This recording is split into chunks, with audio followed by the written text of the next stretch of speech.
Hi, everyone. My name is Shoshana Marcus. I'm a pre-med student at Stern College for Women, and I'd like to thank you all for coming to this wonderful event tonight. I'd like to personally welcome Dr. Sarah Rosenell, Chair of the Networking Committee at JAUMA, as well as Dr. Avishai Newman, Medical Director of the Hatzolah Air Response Team. JAUMA is the Jewish Orthodox Women's Medical Association. It is a non-for-profit organization dedicated to providing support, networking opportunities, and mentorship to Jewish female physicians, trainees, and pre-medical students, as well as providing preventative health and women's health education and patient advocacy to the Orthodox Jewish community. Founded in 2019, JAUMA has spearheaded many initiatives to provide support to the Orthodox Jewish community, both in and out of the medical profession, with their community ranging from physicians to pre-medical students. Some initiatives include the COVID-19 vaccine education hotline, a podcast, and numerous events focused on health education for women and girls. We'd like to thank JAUMA for organizing tonight's event in partnership with Hatzolah Air. The Hatzolah Air Response Team mission is to provide, arrange, facilitate, and fund local, national, and worldwide air transportation to those in need due to medical, humanitarian, disaster relief, compassion, and/or charitable reasons. Aiding the community for over 50 years, Hatzolah Air answers calls 24/7 to help those who otherwise would not be able to have access to proper medical attention. They embody their LinkedIn slogan of mission ready, always. Tonight, we'd like to thank Hatzolah Air for all they have done to help those in need and to hear more about their incredible journey and their role in providing relief for Ukraine.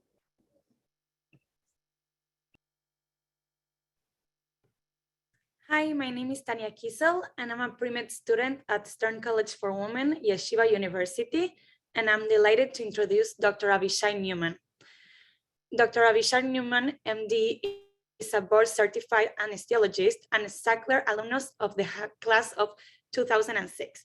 Currently, Dr. Newman is the medical director of Centurion Anesthesia, an anesthesia group that provides services over 100 ambulatory and office-based practices in 10 states, primarily in New York, New Jersey, and Florida.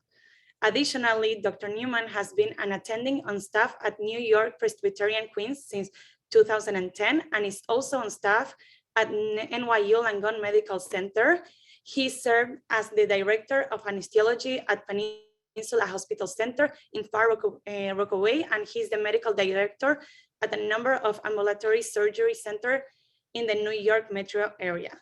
Dr. Newman completed his internship in internal medicine at Maimonides Medical Center. Following his intern year, he was awarded the prestigious Nursing Partnership Award for his work and involvement in restructuring the hospital code team. He continued his residency in anesthesiology at SUNY Downstate Medical Center. Throughout his medical training, Dr. Newman has been involved in research and has been published in the prestigious journals of anesthesia and analgesia and the British Journal of Anesthesia.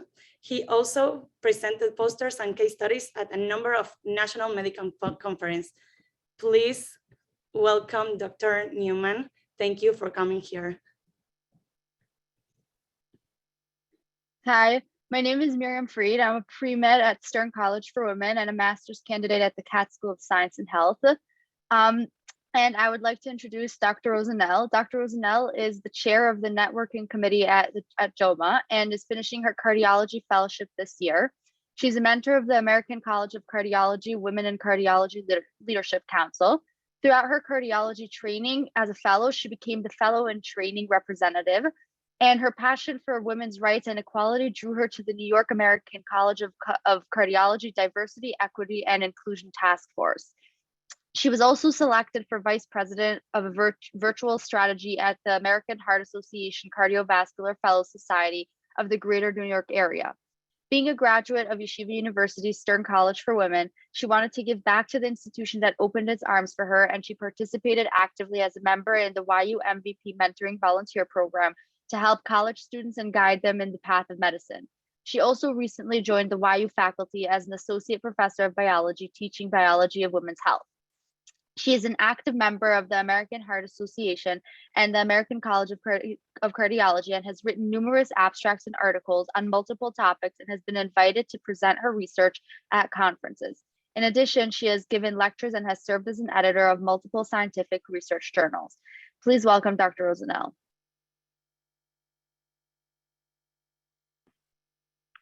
Hi, my name is Meira Goldstein. I'm a pre-med student at the University of Maryland, Baltimore County, and I'm going to share a video that will demonstrate Hatzolah Air.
Sorry, one moment, there's no sound.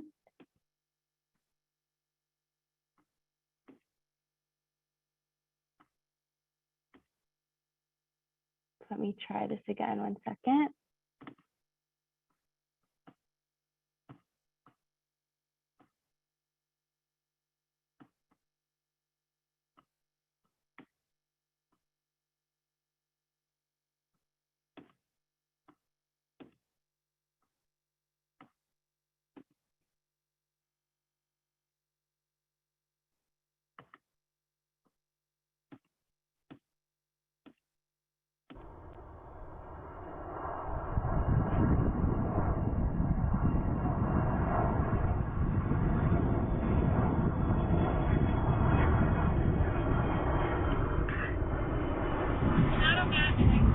How are we going to get our father back from campus when he had 4 bouts of sudden unconsciousness in the past week? And then one of my siblings has been Hatzolah Air.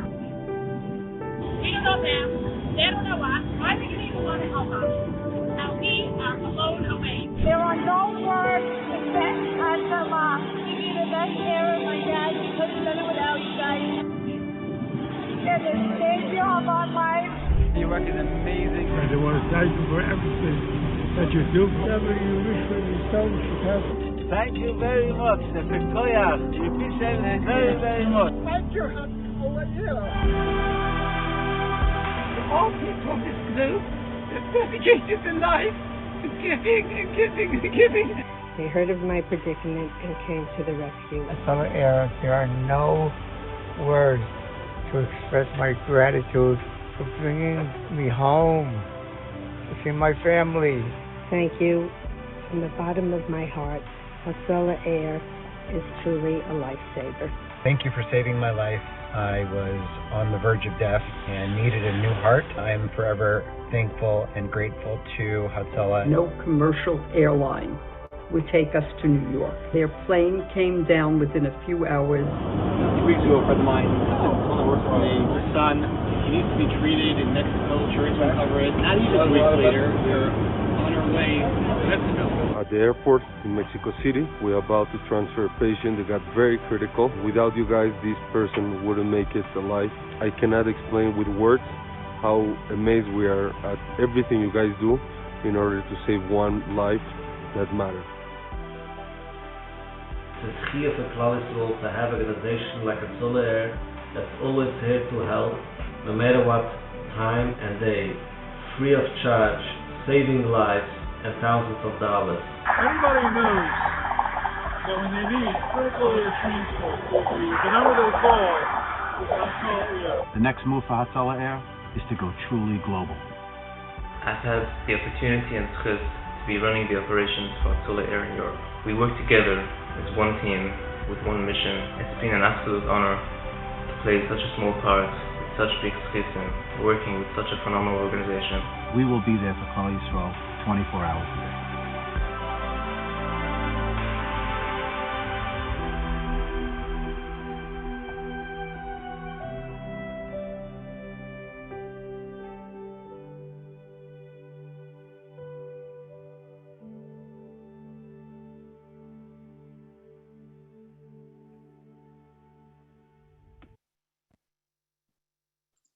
Wow, that was absolutely beautiful, beautiful. Thank you, everybody, for the introduction. Thank you for presenting us. And thank you, Dr. Newman, the star of tonight. We're very, very excited to have you over.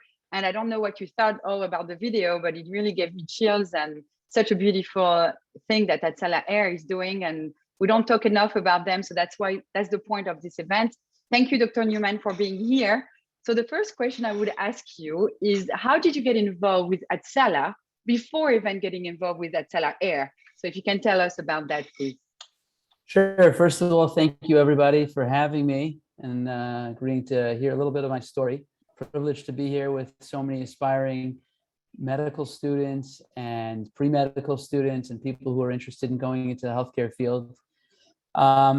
My story goes back really to when I was in high school. Believe it or not, when I was in high school, I took an EMT course at Yeshiva University. I was an MTA. And very early on, I got involved. I started volunteering after my summer after 11th grade with Magen David Adom in Gush Dan, which is the Ramat Gan area of Israel. So I had very early exposure to EMS on the Israel side. And when I came back after that summer, I started getting involved in Hatzolah in Queens, which is where I grew up. And things just evolved. From there, I went back to Israel to Yeshiva. I was involved again in Magen David Adom. And when I came back after learning in Israel for 2 years, I was pre-med at Queens College, and I joined Hatzolah as a Queens member. That was in 1998. It seems like yesterday, but it's not. And every day, whether it was, answering a call for a patient with chest pain or a car accident or responding to somebody collapsing in a shul, I was involved with Hatzolah as a member of Queens Hatzolah as an EMT at that point. Fast forward, I go to medical school. I went to Tel Aviv University, Sackler, as someone mentioned before. And when I was in Sackler, it's interesting, everyone thought I was going to go into emergency medicine. I had all this experience having been an EMT and working with Hatzolah and Magen David Adom over the past number of years. It wasn't until my 4th year, having gone through a whole bunch of rotations and having done a sub-I in surgery, that I realized probably this is not the way to go for me. For the emergency medicine, I decided to go into anesthesia. And then, as mentioned, I continued doing Hatzolah as a volunteer, at that point physician. When I finished my medical school training, I then volunteered for Hatzolah in Queens as a physician. I became a REMAC physician, which, for those of you who don't know, REMAC stands for the Regional Emergency Medical Accreditation Council of New York City. And what they do is they oversee the EMS division. And so anyone who finishes their internship year and takes the requisite courses can become a REMAC physician. It's not all specialties. If you go into certain specialties, you have to do additional coursework. Having done internal medicine for a year, I had to go through ATLS, which is Advanced Trauma Life Support, and I had to do NRP, which is the Neonatal Resuscitation Program. For those who are not familiar with that, that's the equivalent of ACLS for neonates. And then you have to go through some additional training with New York City EMS. And then at that point, you become a REMAC physician. What a REMAC physician does within the entire New York City is they're the doctors that oversee the paramedics and can give them the discretionary orders. So if a paramedic comes to a scene and they have their standing orders and their discretionary orders and they're not sure what to do, they'll call telemetry, which is the equivalent of them calling their doctor and saying, this is the patient that I have in front of me, and these are the signs and symptoms.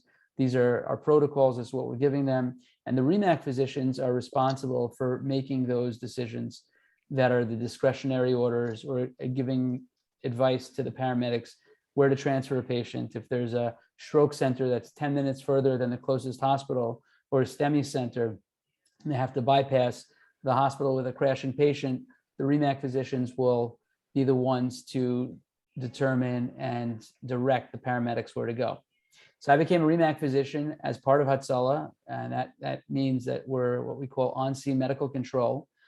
And on the scene, we can dictate and determine what the best course of action is for the patient. And over the years with Hatzolah, I've been a volunteer physician. We moved to the 5 towns. In 2008, I joined the Rockaway Lawrence division of Hatzolah, continued as a physician there, have had the privilege to help many people in their time of need with Hatzolah. And probably about 6 or 7 years ago, I got the first request for a flight. We had a very critical patient that was an Israeli girl who was post-army and traveling in South America, and she had come back to Canada. She was working in a day camp. I remember the story pretty clearly. It was our first really big flight. She had an encephalitis, an autoimmune encephalitis, which is when the body attacks the brain and causes it to swell. And she was comatose. And she was in a ICU in Toronto, and her parents were from Israel. They flew to Toronto and were staying in a Bikur Cholim room. And she needed to get back home because, unfortunately for her, the only thing that was curative was time. It was just a matter of a number of months being in an ICU with supportive care until she hopefully will regain full function and come out of the coma. And her parents couldn't stay in Toronto, just in an apartment at the Bikur Cholim, and they reached out to my colleague Eli Rowe, who started Hatzolah Air. He's a pilot, he's a paramedic from Hatzolah, who's dedicated many years to helping people and saving people. And he reached out to me and said, this is a patient, she's on multiple drips and infusions, she's critical, she's ventilated, we need to get her back to Israel. And so we put a team together with myself and another physician and a paramedic, and we flew to Toronto and we picked her up and we turned a private jet into a mobile ICU. And with her parents, we flew her back to Israel. And it was very nostalgic for me because we brought her back to Tel HaShomer, which is where I was a medical student and where I started my anesthesia training. And to walk into the ICU with a patient, finally bringing her home, was very, very meaningful. And fast forward another 2 or 3 years, we were getting these flight requests to fly people in need who were sick and who needed more advanced medical care. They may or may not have had the means for an air ambulance, or may not have exactly met the criteria to be flown on a commercial air ambulance. And Eli put 2 and 2 together and said, let's create Hatzolah Air. I mean, we've got a Hatzolah division in all major Jewish communities around the world, and let's be able to connect them with a team of doctors and paramedics and EMTs that can get patients from point A to point B. And so that's where we are today. I think we're probably 2.5 years into Hatzolah Air. And from the outset, we had 1 plane, and now we are up to 4 planes. We were doing 1 or 2 missions every 1 to 2 weeks, and now we're probably doing 1 to 2 missions every 2 or 3 days. And we've helped hundreds of patients. And as you can see, or you will see shortly, we've had some other impressive missions where we've gone to all over the world to crises and disasters and helped extricate people where they wouldn't have otherwise been able to get to where they needed to go.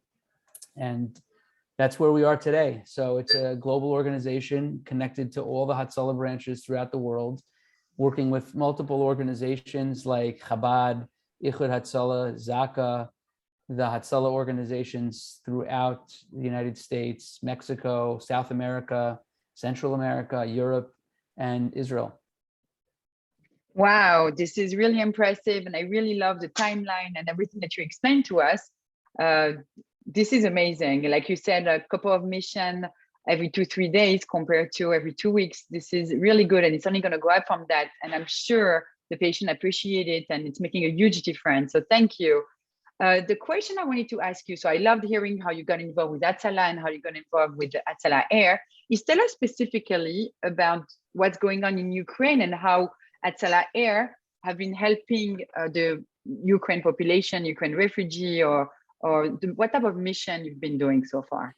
So when it comes to these types of situations like a war in the Ukraine, or in the past, we were in Israel during the Gaza flare-ups with Israel. We were called on to transfer patients who were injured in Kiev. That was our first mission. If you see, we'll show you in a few minutes a video. We were called by our European division, who received the call from a family that was in Kiev and somehow made it out to Moldova. And the family was sitting in an apartment after there was an air raid siren. They came back up to their apartment. They actually in the garage. They went down for the air raid siren. And as soon as they came up to their apartment, a rocket came through their living room window. You'll see the actual footage. It's unbelievable that they survived. And as you know, over the last 3 or 4 weeks, the fighting became more intense. They needed to get out of there, and they needed to receive treatment for their injuries. Somehow they got in touch with us, and we were already planning on sending a plane to the region in case something like this was required.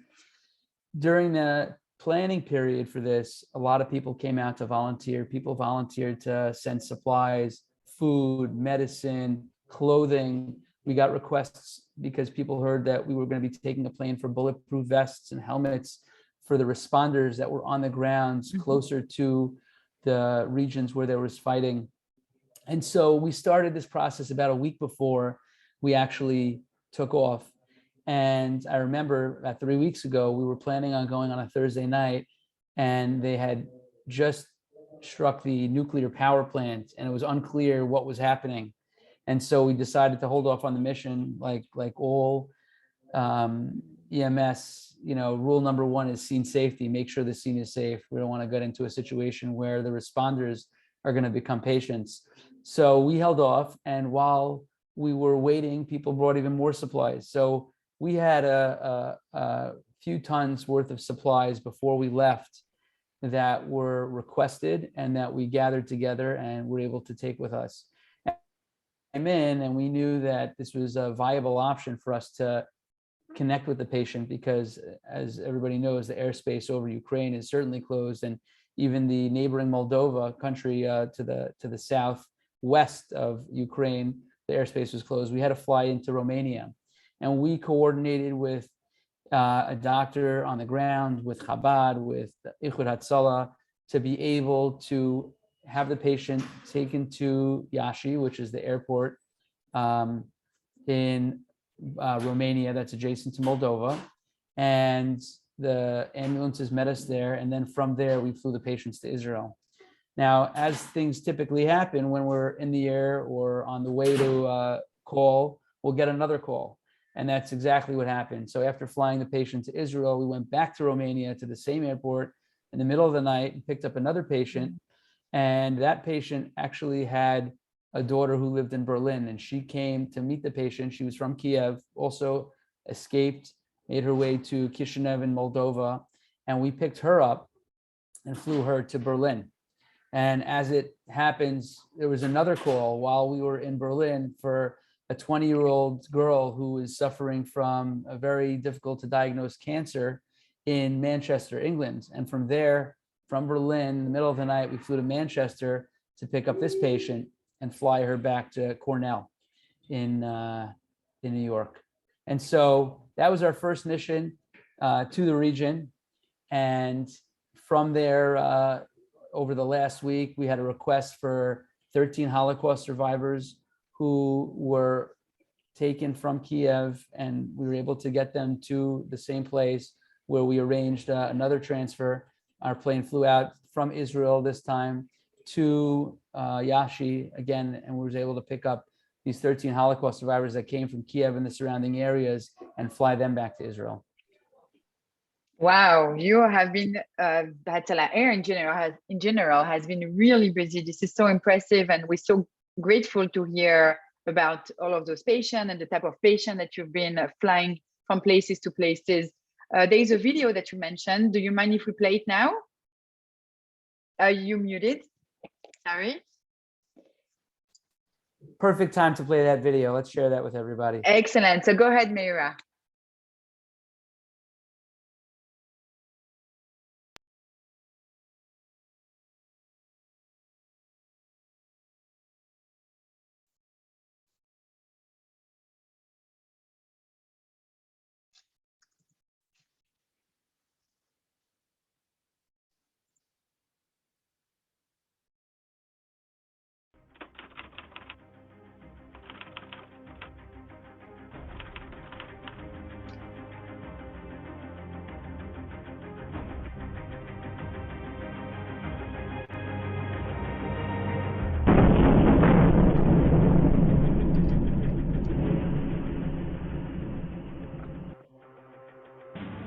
Я очень рада, что у нас появилась такая возможность, потому что оставаться у нас просто было опасно. Я сел есть, не успеваю просто ко рту даже подвести.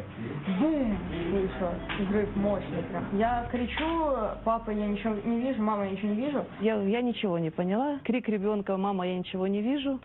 Сын не мог сам выбраться вообще. Он его откапывал из этих осколков, вынес меня, потом за старшим сыном пошел. Ну и подоспели ребята-спасатели. Там стен нет, и оно начинает загораться просто. Это и вообще везде стен нет, такое ощущение, будто ты можешь вполне упасть.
Wow, just mind-blowing, unbelievable work.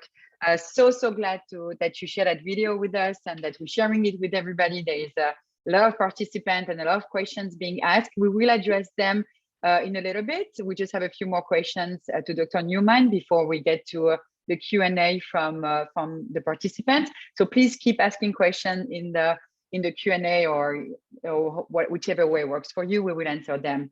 Wow, Dr. Newman, this is really impressive, and it illustrates perfectly what you're describing to us. We saw the airplane going from country to country, Manchester, and then Moldova, and then Ukraine. Can you tell us more about the type of patient that you've been transporting? I know you mentioned the young man, the young woman, etc., the cancer lady. So I don't know if you have any more mission or story that you would like to share with us. Every week is a different story. One of the very touching stories that I think really has touched a lot of people, and we've really made a difference, is where we've had patients who were very much in an end-of-life situation. And as you can imagine, over the last 3 years almost, I guess, since COVID started, with limited ability to travel and patients to be able to visit their family members who are sick and dying in a hospital, getting patients home to their family, even though it's for a few days or a few hours, can be very, very meaningful. We recently flew a patient who was himself a physician, and had helped people for many, many, many years, who was in a very critical state and was in a hospital, not in New York, not near his family, and was dying. And we were able to fly him back. The patient was still breathing on his own, what required vasopressors to maintain their blood pressure and their vital signs.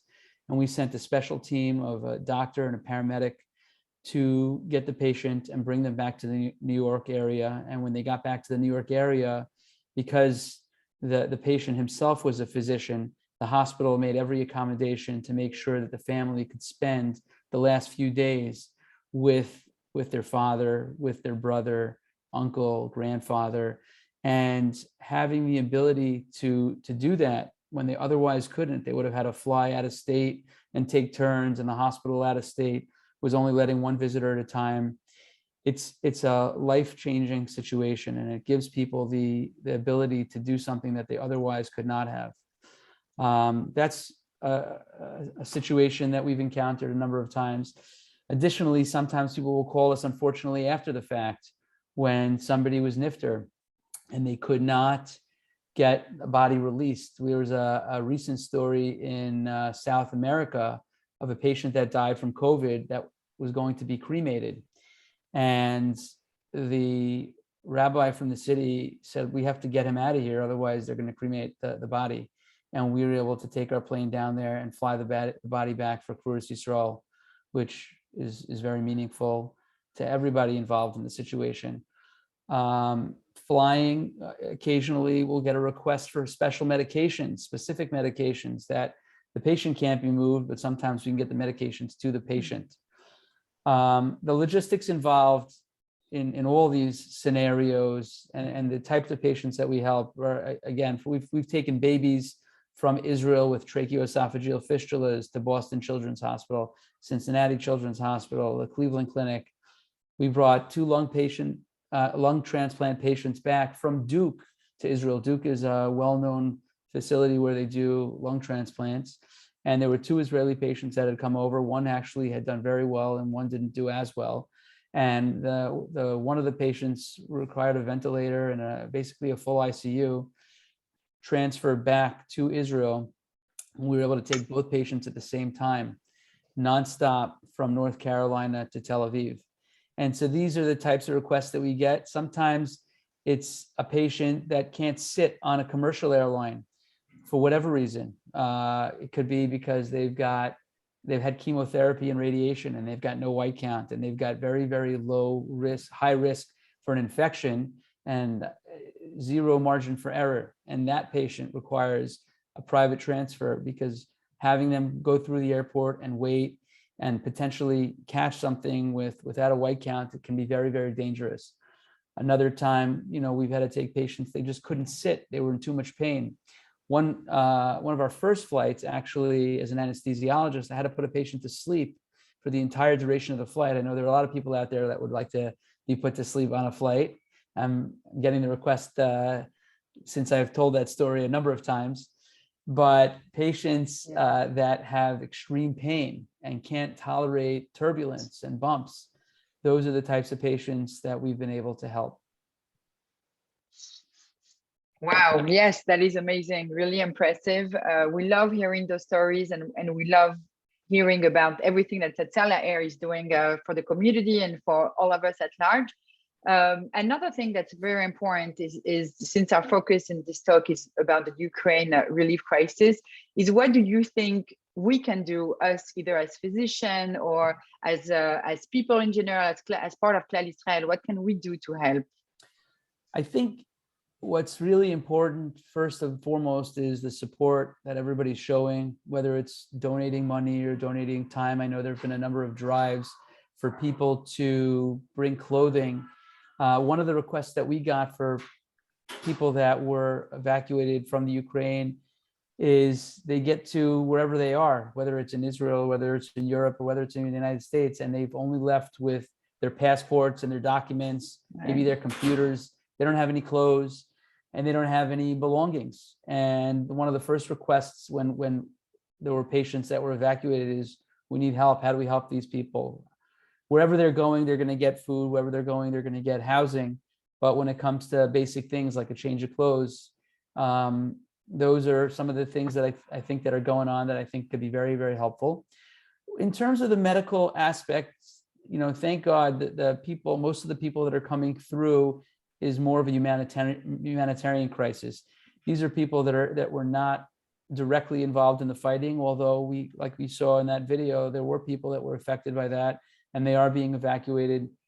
We flew another patient last week also from that region who was injured in one of the attacks, and they actually stabilized her leg, and then she ended up with a post-operative infection.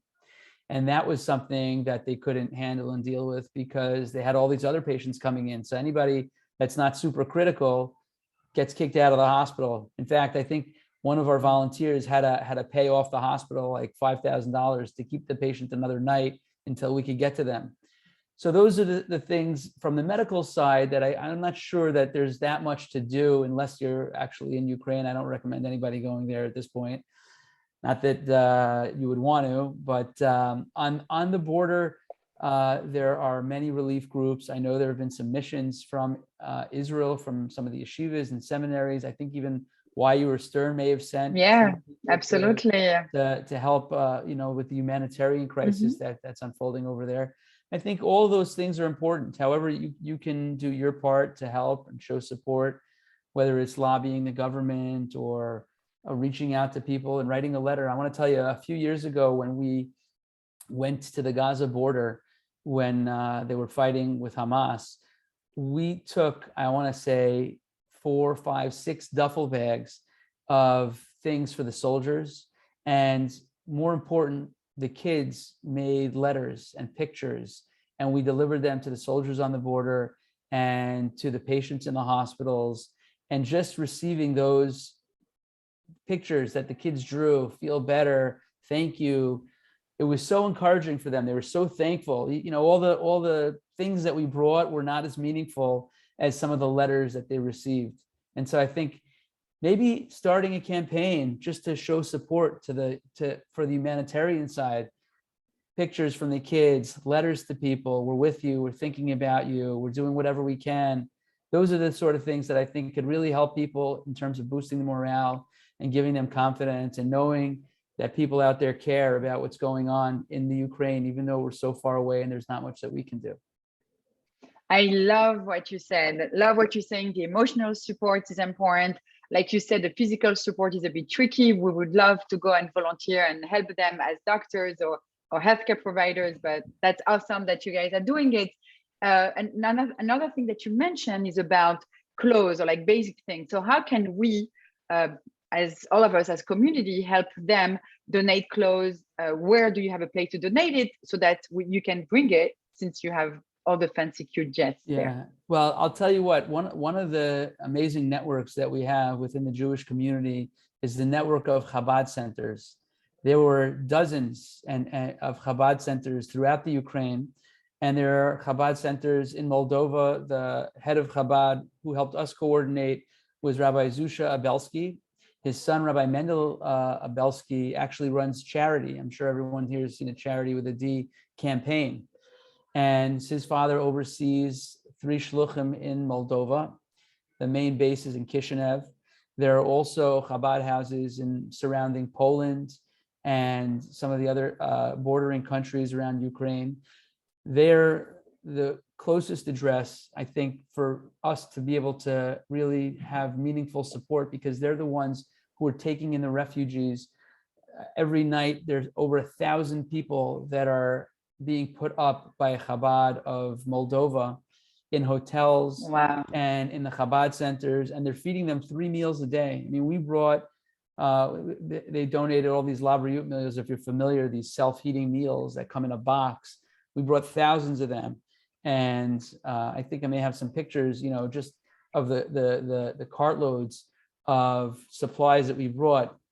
So that's going to be probably the best address. The larger organizations, if we're doing another mission, we'll be sure to put a message out and a memo out in terms of where to get the supplies to. A lot of the support is also going to the areas where the refugees are. So it may not necessarily be on the border, but where those refugees are landing up. Wow, awesome. I love it. So maybe after the webinar, we'll put up an email from Joma sent to all the registrants and participants to send them the link about where they can donate. Since we're very privileged and lucky here in America to have a lot of things that whether we need them or not, that's a great way to give them to the Ukraine refugees. So that's awesome. And when you were talking about Moldova and the Chabad community feeding them, who are we talking about? Are we talking about all the refugees coming out of Ukraine to Moldova? We're talking about the Jewish community. Like, who are we talking about? Primarily the refugees that are coming from the Ukraine. That's primarily who are inundating. Now, there are also volunteers over there. They're receiving support from Ichud Hatzolah, which is United Hatzolah out of Israel. They sent a number of volunteers. Zaka organization, Chesed Shalem from Israel, sent a number of volunteers. There is now a field hospital that was set up by Israel outside of Lviv, which is in the most western part of Ukraine, closer to the border with Poland.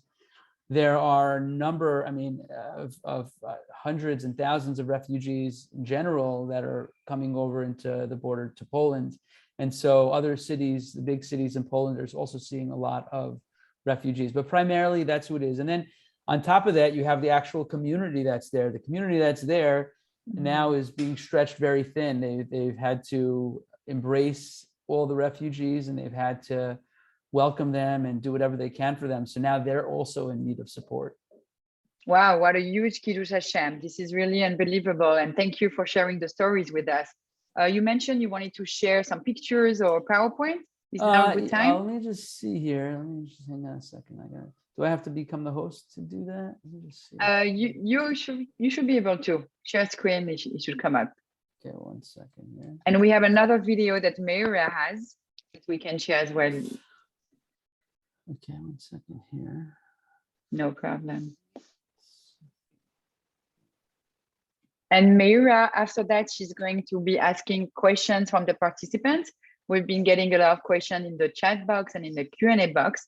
So in a few minutes, she's going to ask those questions. So if you have any more questions from the public, please do so now. We're going to address them. Share screen.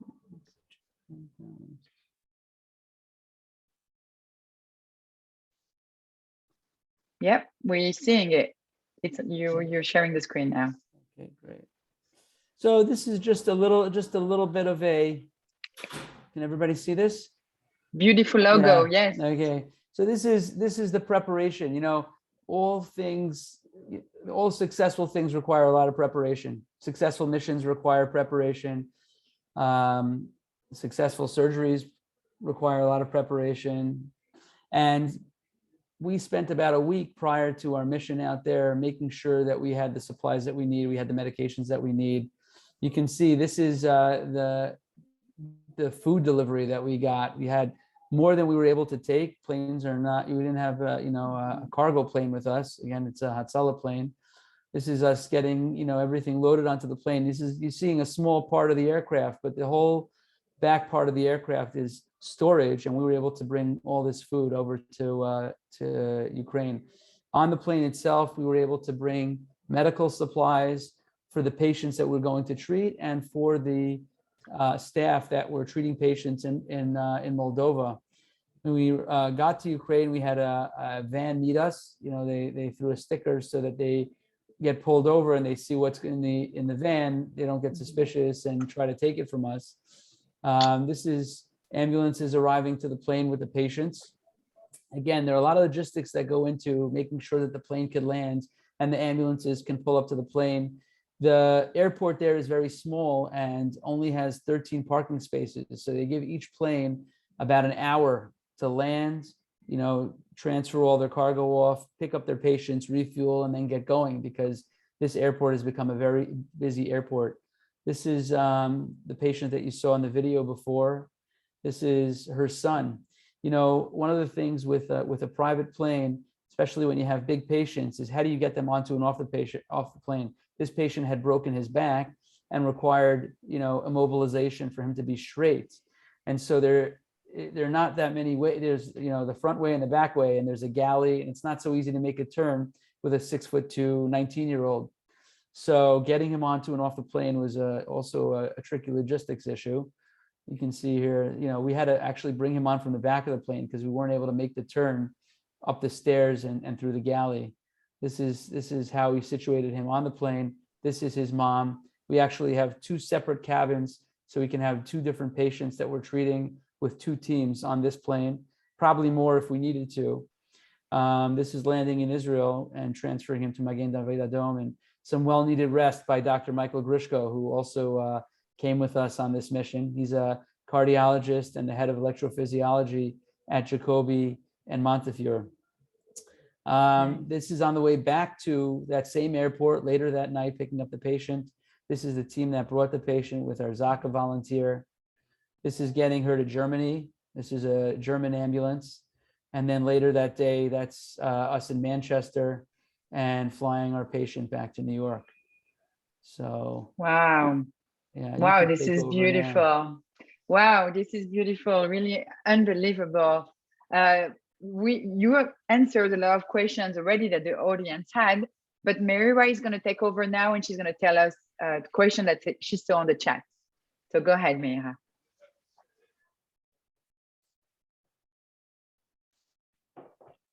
Okay, so I'll first share the questions from the Q&A box, and they should be able to be seen by the audience on the screen.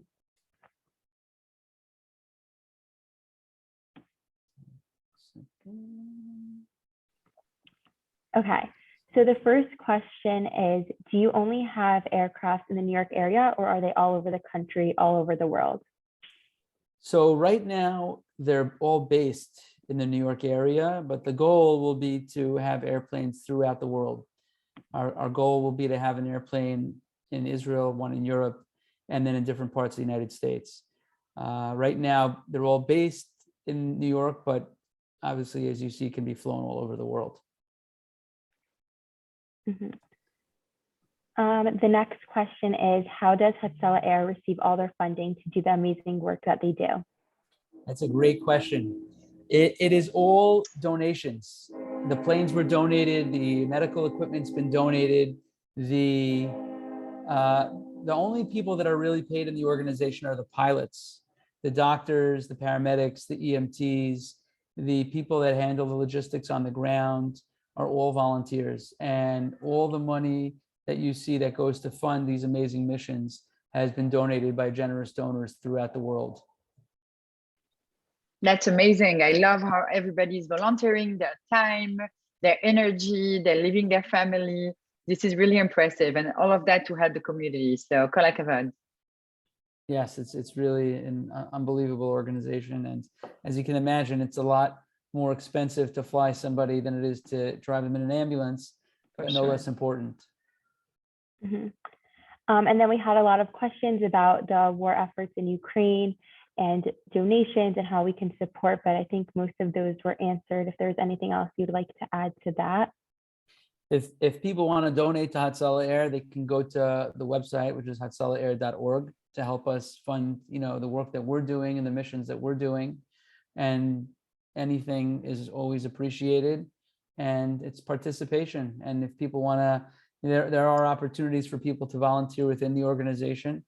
You've got a fantastic team of women that do all the planning and coordinating and are getting in touch with the patients who are submitting requests and talking to them before the flight and getting them the necessary information. That's part of the logistics team.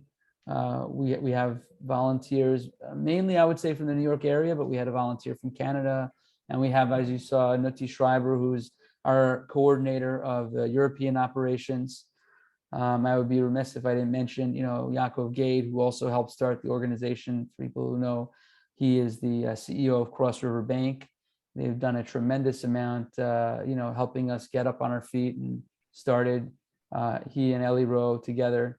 And from the medical side, we have volunteers mainly from Hatzolah, a few volunteers outside of Hatzolah that have come, on flights for emotional support or just to be there with the patients if it was a humanitarian mission or flying, unfortunately, a nifter, and being there with the family. The family doesn't want to be on the plane alone with their relative who had just passed away. And so we have a lot of people that come to support us in that way.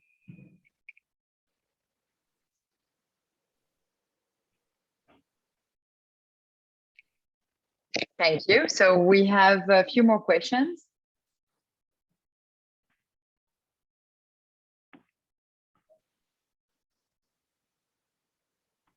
Mayra, do you have any other questions? Yeah, so the next question is, what can we as physicians in the US do to help your efforts other than donate? Right. Again, like I said, we welcome physician participation. We've had physicians from all over the country, volunteer and come on flights with us.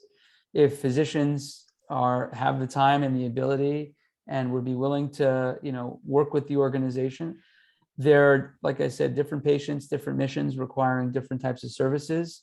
We would welcome people to reach out to us and see if this is a fit for them. That's probably on this level the best thing I could tell people in terms of volunteering. Yes, and I see a lot of questions that I see on the chat have been answered as we've been talking. One of the things that I keep on saying again is what can we do to help? Because we over here and we want to help the refugee in Ukraine, and we feel helpless at times. So we will send hopefully a link into donation, into whatever we can do, donation for Hatzolah, because the more we give them, the more they will hopefully have more plane, more mission, etc. The funding for them, and also clothing that we would like to give, like you mentioned, basic things of food, whatever we can deliver through you or through the Chabad, like you mentioned. So we'll try to send that at the end. Meira, do you have any other questions that were not answered? And if not, then Aviva is going to take over. I'm going to be done. Yeah, 2 minutes. Hi, my name is Aviva Marmer, and I'm a senior at Stern College for Women. I'm majoring in biology. I'm planning to pursue a career in emergency medicine. I'm honored to be part of the networking committee for JOMA, and I would like to thank Dr. Newman for joining us tonight.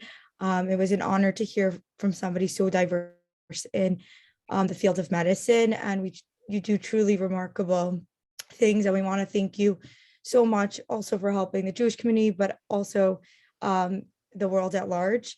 Specifically, thank you for your efforts in Ukraine during this war. Thank you to JOMA and specifically to Dr. Rosanel, the chair of networking committee of JOMA, for this incredible event. Thank you for all your guidance that you give to young professionals. We really appreciate the mentorship and support that JOMA provides to navigate the pre-med world and accomplishing our dreams career path. Lastly, thank you guys all for joining us here tonight in support of Hatzolah Rescue and JOMA. We'd like to thank you, and we hope to see you at future events soon. Thank you so much. Thank you, Dr. Newman, again, and all the amazing pre-med volunteer from YU and from the University of Maryland. So thank you so much, everyone, for joining, and have a great evening.